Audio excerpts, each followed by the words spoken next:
सितारों के उस पार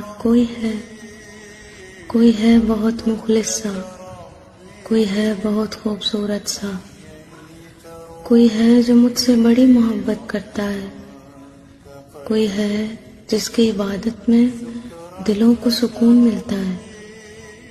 सितारों के उस पार कोई है जो मेरा अपना है, और वो कोई और नहीं मेरा प्यारा रब है, जो मेरी हर बात को बड़ी गौर से सुनता है, मेरी आंखों से गिरे हर एक के आंसू के कतरे को समेट लेता है और अपने पास संभाल के रख लेता है।